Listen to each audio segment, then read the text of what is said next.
Good evening. I believe we should be live right now on the action group.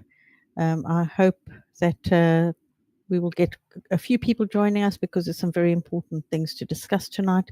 I'd like to just give a minute or two. Oh, we've got a few people saying hello already. So hello to Sam and Jody and Becky and Send Allies. Hi, thanks for joining us. And please share this in your groups. Please help other people to see this video because there's a lot of important information. So this week we've been dealt quite a devastating blow through the vehicle of the latest list of amendments submitted by the government minister, which is Baroness Smith of Malvern. Am I right, Michelle? Yeah. So any ones that appear in that name are government amendments when you're going through the list. So there are other amendments which are very helpful. We don't know still which ones will stay in and which ones will go, but the government ones are the ones that they're not going to just wave away. And they are really, really, really serious, really worrisome, because they take the bill actually a step further than it was originally. It was bad enough to start off with, but now we're looking at it being even worse potentially. And I need everyone to pay full attention because this is very important and it will affect every single home educator in the country. No one will be exempt from the measures if they make it into this bill and it gets royal assent. So Michelle, would you mind giving us a rundown of some of the worst and most offending amendments, please? Do you want to start with a negative? We could, there is a tiny little bits of positive. I don't know, I want to make impact, but yes. Okay, we'll start with the positive. Okay, so good news first. The good news first, they've realised it's ridiculous to expect to give every individual's personal name and address. So organisations, we still have to, but they have finally realised what we were trying to tell them, that it just is not feasible. So that is gone. Individuals is gone. So that is. So can I just interrupt that? We're talking about individuals who are involved in the education of your children. That's what Michelle's talking about. Yeah. So that is a positive.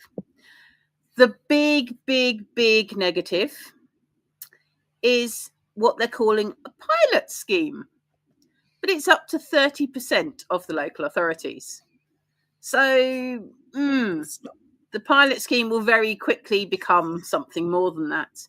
Now, this lovely, lovely pilot scheme means that deregistration for demand has gone.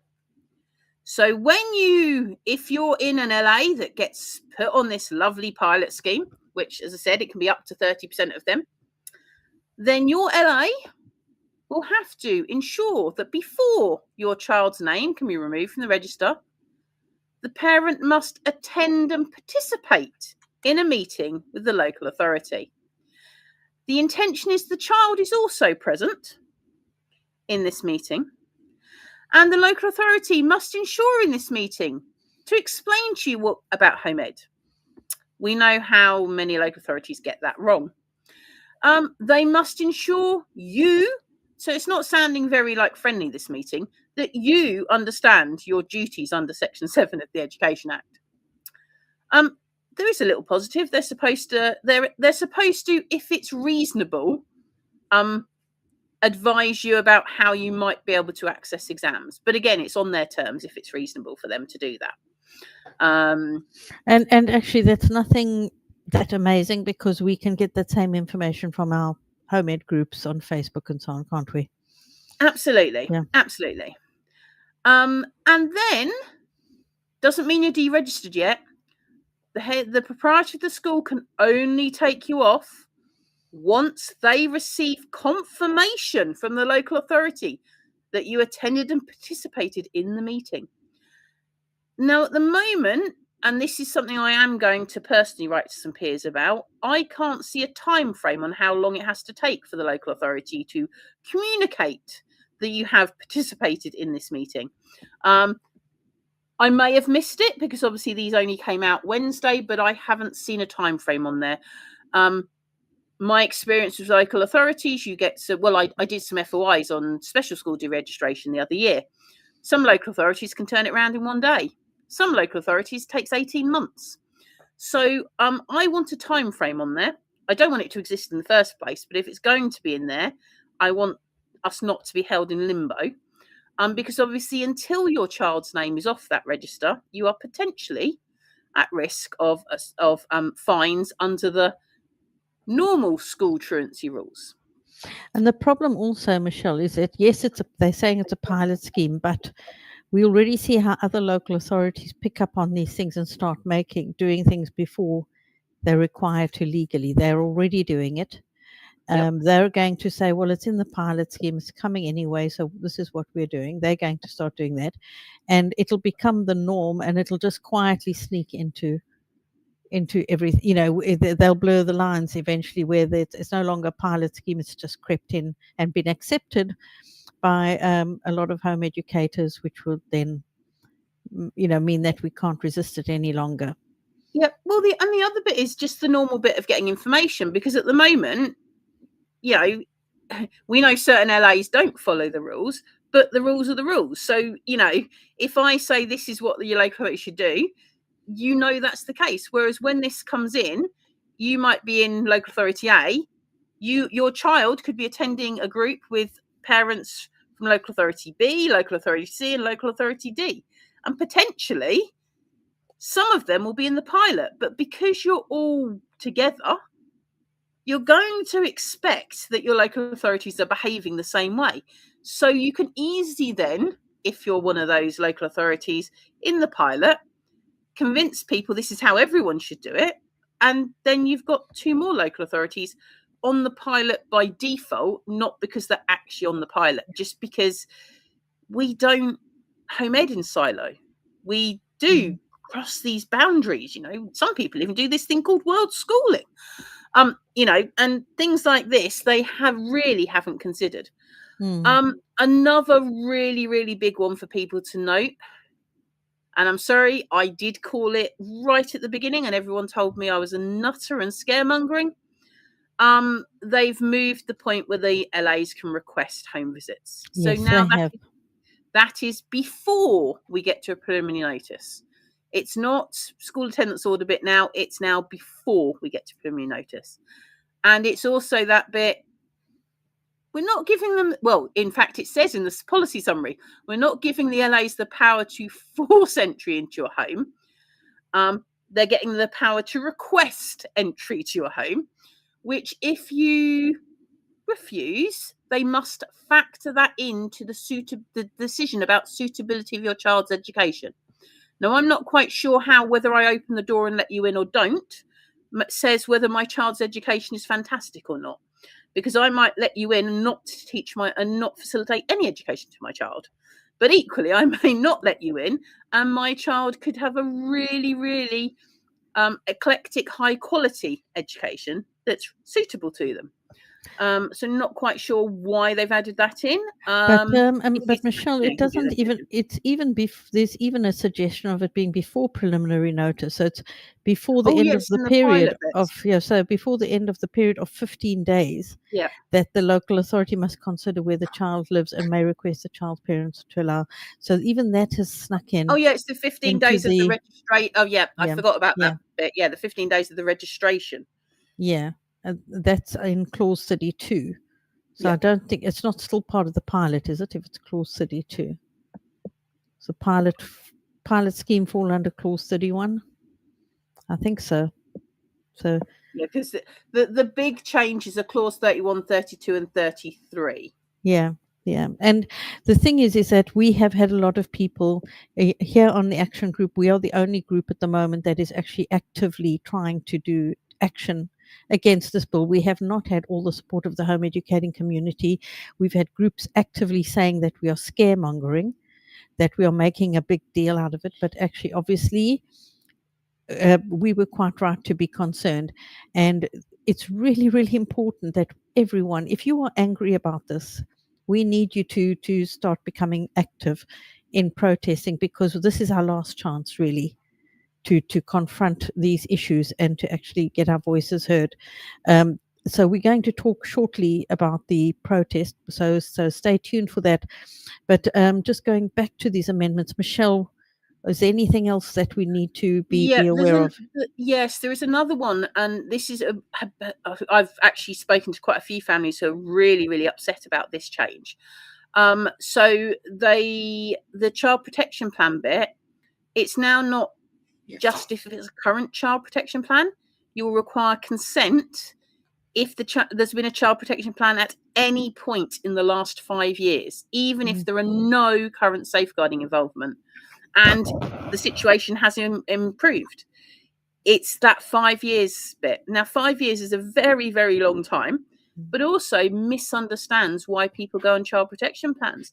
Now, the families I've had really, really worried about that tend to have been involved in domestic violence situations. It is quite normal in the point when you are extracting yourself from a domestic violence situation for there to be a period where you may end up on a child protection plan, because people are working out whether you are keeping the child or children safe as you work out the new life without the domestic violence within it. But can I make a point here? It also includes people who, for example, we know have been on child protection because their child was sold drugs at the school gate, or because they were in danger at the school, or they were sexually abused by somebody at the school, etc. Being on child protection does not mean that the danger is from within your home. And the fact that this is sort of like a blanket thing, and we know local authorities as a general rule, especially social service departments, social care departments, do not like or understand home education. Because of that, they are going to blanket refuse deregistration or enforce registration. And they're not even talking about training the local authorities here, which would be our one little strand of hope, is that these people are going to be trained properly. The other things, as you said, Michelle, 5 years is a long time, and it's an especially long time in a child's life. So if the child is really struggling in school and they have to wait 5 years, I mean, that could be absolutely unbearable, and it could have serious consequences for some children. And we are getting a lot of comments on this about, and we understand that people you're right to feel angry about this, because this is massive overreach. They basically have introduced a whole new horrific bill. Really, it's so much worse, and it's not anything that's come up as or been expressed as a need. Nobody has said this stuff is needed. So anything else, Michelle? Yeah, well, there's another bit now, so which applies to so many as well. They now will have to give your previous address so that councils can coordinate a bit easier. Whereas, at the moment, it's your current address that matters. But you can't get out of giving your address because the previous address counts as well.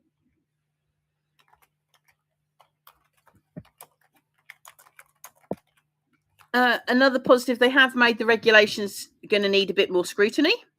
But regulations in themselves, even the scrutinised regulations, are not scrutinised in the same way primary legislation is. So it's not much of a help. It's a little bit of a help, but it's not a big difference, really.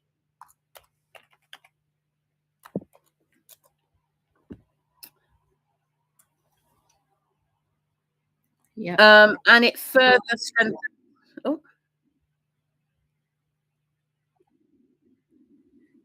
Yeah, she's got she's on mute, is Juliet. No, she's not. And then there's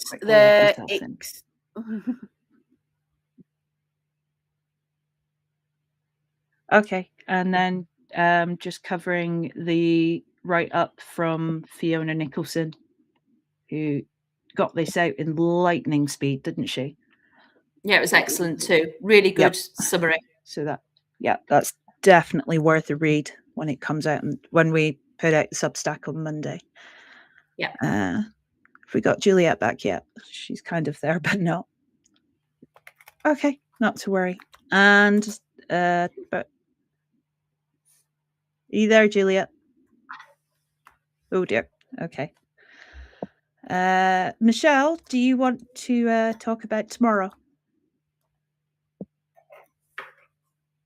Oh, yep. Yep, So sorry. tomorrow we've sorry, my brain's everywhere this week. Don't So worry about it. tomorrow we have our extended live. So it's our next one of our Let's Talk Home Education. We named it Changing Landscapes. They handily gave us these amendments on Wednesday so that we could have time to talk about them with you and assist you in understanding how this will affect home education. Just want to say I'm back. I've got something went Good, weird good. with my connection, so I'm back in. Fantastic. Juliet can Yeah, take good. over and give you a proper explanation rather than me give you some bumps. Yes. So tomorrow we've planned to have this chat. It'll be a live chat. It's going to be live on the Alliance event, and it will also be live on YouTube. It's from 10 a.m. till 5 p.m. We will have a few people on. We're going to be talking not only about these amendments, but we will also be talking about what are we going to do, with this bill, if it passes, what are we going to do? What are some things we can consider? What are some promising things that are going on that could be of help to us? So join us tomorrow between 10 and 5 when we will be live chatting about this, and as obviously we've got hot off the press, we've got the amendments and we've got the opportunity to really take a good look at them, and share this link with as many people as you can, with as many groups as you can. Maybe encourage MPs to watch it. If just anyone that you feel might benefit from hearing us have this conversation of how this is going to impact us. So please do share this wherever you can. Michelle and Alice and I are very limited in what we can do at the moment. We have so much going on, and we cannot possibly share in every group that needs sharing in. So we do rely on everyone else to help with that. Please, please, please, please, very big please, to share this, and really maybe we can make it blow up, because there's enough of us that are angry, and this is a conversation we need to have. So I hope you will be joining us tomorrow. Yeah, please encourage your local groups as well as any national groups you are involved in to spread the word. We cannot be in every local group. It is time for local groups to really get involved now. We really need local support from all over the whole country. At the moment, we have very limited action from people and very limited spreading of the word. The number of times I go onto a group and they go, oh, I didn't know that rally was happening, or I didn't know that demo was going on, or whatever. It is your job out there to spread the word. So please do. Yeah. And as Kat was jiggling the mouse around there on the notify me, if you go on the YouTube channel, I believe it will, you can click on that and it will let you know when we go live. Kat, I'm hoping you will be able to share the link to the YouTube channel, and hopefully I will get it right tomorrow. I'm not very tech savvy, so I really have to pray to the tech gods to make it all work. But if for any reason the YouTube link doesn't work, please go on the Facebook, the Alliance event page, and you will be able to watch it there. So we do have quite a lot of comments coming in about Barnsley, where Barnsley are actively wanting to reduce home education. I'm just going to mention that. That they've got funding for it. And just to contrast, I mean, and I'm going a bit off topic here, so apologies, but I had somebody send me an article from Northamptonshire, where they're talking about the big increase in home education, and one of the counsellors they interviewed there was totally so even-handed, not like Barnsley, the total opposite, where they were saying, no, we've expanded our team, and this is what we're going to deliver to home educators, and there shouldn't be any drama around this. It shouldn't be a big deal. We would like to see more councils having a common sense approach and understanding the role of home education and how valuable it is. So going on from this, what are we going to do with this anger? Okay. So we've got two two sort of topics that go together, and we'll bounce a bit between them. Next Saturday, the 17th of January, is our big planned protest in London. This big rally. We are planning on, we have already ordered a stage with sound equipment and everything. And we really need as many boots on the ground for this as possible. So this is, yes, Michelle is holding up the banner that she's had made. We've got merchandise, and we're trying to make this a really big, impactful rally with things that we can hand out to people, badges and so on, and flyers. But we also need as many people there as possible. Honestly, if you are angry about what they're doing with this bill, you need to get there. You need to tell others to get there. This is your last chance to make big impact. And if you can't get there, yeah, and if what you do you can't, need to do? even if you can't get, even if you can get there, we're trying to fundraise enough money to cover the costs of the professional stage and the sound system and the merchandise. Michelle has really put her own personal finances on the line. She might not like me saying that, but basically, she's invested a lot heavily in this, and we want to try and avoid that happening. So we need to raise a lot more money. We are over the halfway mark. We need many more people to donate. And particularly if you cannot get to London, help us. Help us make this a big, powerful protest by putting a little bit of money in. Think of it as your Starbucks coffee, which will cost you almost £5 these days. And you put a fiver in, or much more, whatever you're able to. If you can't, please don't feel bad about it. We don't expect you to be out of pocket or to not feed your children because you gave the money to the protest. Definitely not that.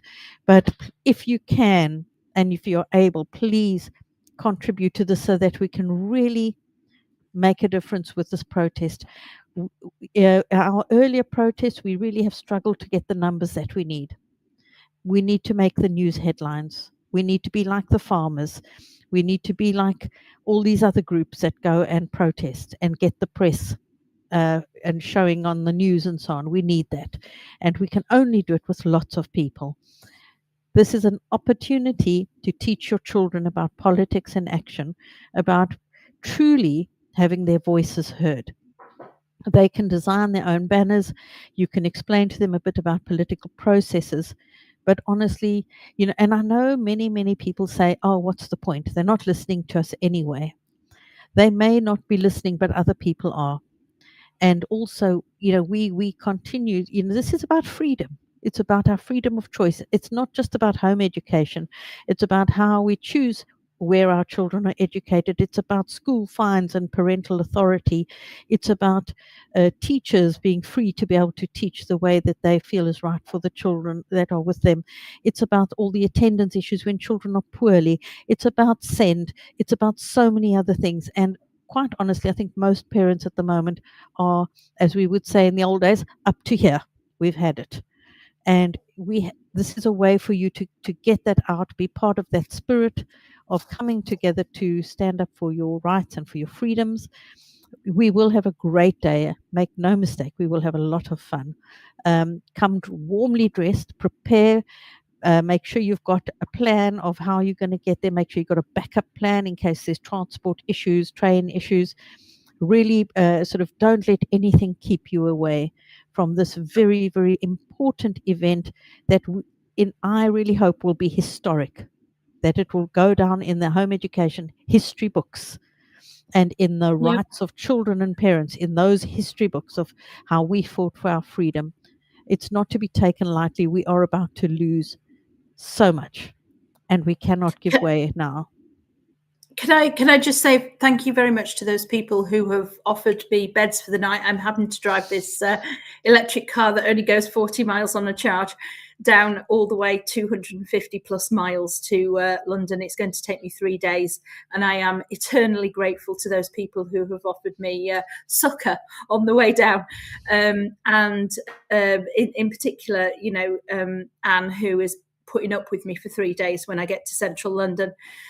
So we're bringing the little yellow car down, if we remember what that looks like, the little campaign car, that's coming down, and it is going to be part of the rally. So if you want to come and see the car and have your photo taken with it, then do so.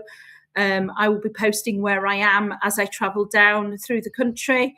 If anybody wants to come and say hello, then let me know. I can meet you at various service stations whilst I'm charging up the car. That'd be fantastic. There we go. Yeah, It look would out be. for It the would be car. amazing. Look Yeah, out for the car. okay. Let's throw some hashtags out there with the car, and also to say we probably going to be able to play our protest song over the speakers. I'm hoping, and make use Yeah. of the sound system that's on the car itself. So this is all very exciting, and I really hope that you will be planning not to miss it, because it is just such a key event, and I will be there. Alison will be there. Jen Hodge, is Jen going to be there? She's going to be there, right? Jen's speaking. Yeah, and many other good speakers. And as I said, it's not only about home education. Anyone who is fed up with this bill and wants to see it gone can come and take part in this march, and we will stand together for our rights and for our freedoms and for the protection of our children. So thank you so much for that. And in sympathy with us in Scotland, there is a protest planned as well. The details are here. It will be from 1:30 to 3 p.m. outside the Scottish Parliament, Holyrood, Edinburgh. And you can go and join that protest if you are up north, and go and stand with those down south. So down south. So just that's just something that somebody's organized, and yeah, let's give them a boost. Yep. So I'm just checking comments. Okay. So the other thing we'll come to the Substack in a minute. Okay. Next up, Kat. Oh dear. This is not a consultation, conversation. So closes 14th of January 2026. It is still important you participate. But just bear in mind, this is not a consultation, but they do say they want to hear your voices. So this is the send conversation. So if you haven't completed it yet, go and take a look. Go and have your say. They are going to use artificial intelligence. I hope that does a good job. But make some strong points there if you've been affected by, or you expect to be affected by the reforms that are planned in the white paper. Okay, next is okay. So this links with that conversation, because Georgina? What's her name? I can't remember. Is it Georgia Gould? Yes, yep. Georgia Gould. She says they are listening. And it's all of your thoughts have really shaped their thinking. Even though parents have been saying the exercise is futile because it's running so close to when they're publishing their white paper, how can these things possibly make it in there? Michelle, what do you have to say about this? Well, it's a good way of ticking a box, isn't it? I actually did pop into one of the sessions, and the way they did the questions and answers, you had to upvote them. So if you're from a minority group who's wants their question answered, you didn't have a hope, because there weren't the numbers on the call to be able to mark them up. And even if you did get upvoted, there were so few of the actual questions answered. It was a bit pointless putting the questions in the chat. There was a lot of speaking at you in these bits. The people on the panel seemed to enjoy a nice little chinwag with each other. But although there was the option to fill in a Q&A, the amount of engagement was minimal. It was a very little amount.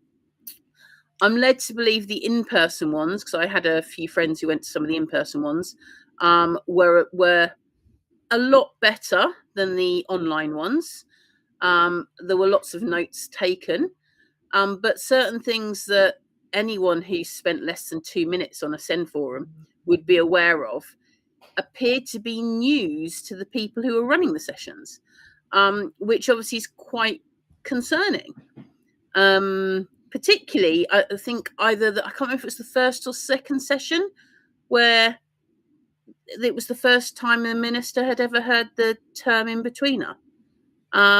Which, there's even been TV documentary bits that talks about the fact that there's a gap between what school can offer and what a special school can offer, and there are children who just don't fit mainstream or the special school. They need something in between. Can I just say also, the in-person sessions did not cover the whole country. I've been waiting to hear when they're coming to the Northwest. They still haven't been up here. So, you know, I mean, they covered barely a fifth of the country as far as regions were concerned. Yeah. And I know when people have checked, and I'm aware of people who've asked about this being consultation, they were said, oh, no, this is a listening exercise. It's a conversation with people. And it's very important because there's a big difference between a consultation, which is normally given quite a bit of weight, to a conversation that doesn't need to be taken in the same level of weighting. And doesn't need to be recorded in the same way as a consultation would need to be recorded. Yeah. So, you know, it's quite disappointing that it's not been done in a way that actually has the same weight as a consultation. Yeah, because normally when we've had consultations, you could read the responses and that kind of thing, and I just feel it's like they say to you, you can speak, but here's where your gag, you know. Yeah. So put your gag over your mouth, and now you can talk. Yeah, but that's also why it's important to fill in the online survey bit of the send bit that goes till the 14th, because at least then there's a written record of what you said. Because that can later on be looked at in a different way to what these conversations can be recorded as. It's so much better if we've got a record somewhere that we can go back to and say, but look at what we said here. And a lot of these things, even us protesting and so on, is so that we can refer back. But we need, as I say, once again, with the protest, we need those numbers, because we cannot have them dismissing us as being a small group of people that aren't, you know, that don't matter, and our voices are you know, we become disenfranchised, and they see us as a little marginalized group. And they're all careful in their language when they're using it. So here there's always going to be a legal basis of support for children with special educational needs. Yeah. Well, the Equality Act has the options for reasonable adjustments, which technically should enable, and that is a legal basis to support children with special educational needs. The problem is it's people's interpretation of what a reasonable adjustment is, which varies drastically, which is why why there was a new framework developed that ensured there was proper, meaningful support. It's just unfortunate that a lot of local authorities completely ignore the law. And that's not me just saying that. Look at the tribunal statistics any year. Look at the DfE statistics any year. And they just ignore the law. So it's all very well having a legal basis support, but if they're not going to follow the law, what relevance is it? You don't have a consistent approach across the country, and this is the same with home education. We don't have a consistent approach. Rebecca was saying that I think she's referring to this conversation here. It was only closed questions that were being used, and with a school focus, it didn't sort of have any angling towards, you know, children outside of the school system. Okay, so what do we have next then? We've just got one more thing, and this is a very interesting one. So this question asked by Baroness McLean of Reddish is quite an interesting one. To ask His Majesty's Government what proportion of children who are homeschooled have Muslim parents. We'll forgive her the use of the word homeschooled. And Baroness Smith answered that the department does not collect data on the religion of parents of children in elective home education. Now, Michelle, what does this tell us? What's the reading between the lines on this? Well, there was lots of reading between the lines on it, because it could mean lots of things. It could be indicating bias. It could be indicating additional suspicion against certain groups. It could be from a protective element of knowing about certain groups and certain risks. The problem is this question gives more questions than it answers. Yeah. And then the answer doesn't give any information either.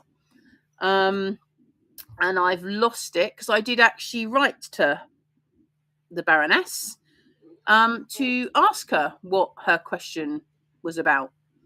But I had it all ready to read, and I've now. Well, basically, she gave you a non-answer, didn't she? And she said she gave you a non-answer and said that the government had given her a non-answer. So, yeah, great.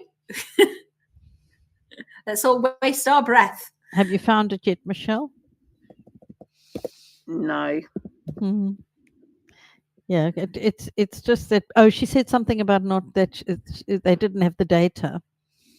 It was something like that where she'd asked for the data and they didn't give it to her or something. So was this Baroness McLean that said she was just going to keep asking the questions, or was it the other way around?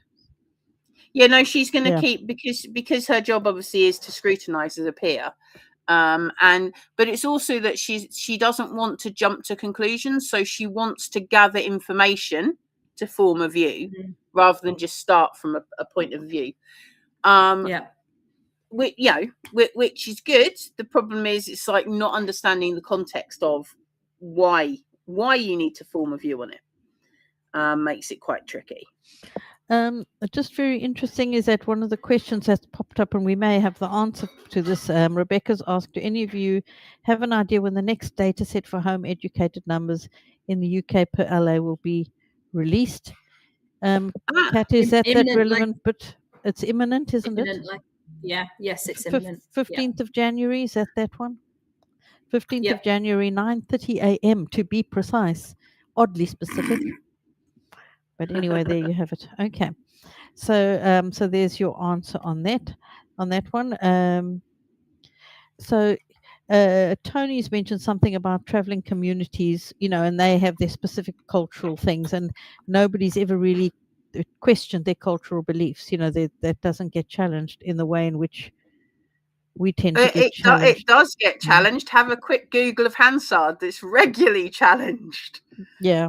Okay. Well, that's okay. And even if you look in this bill itself, if you look in the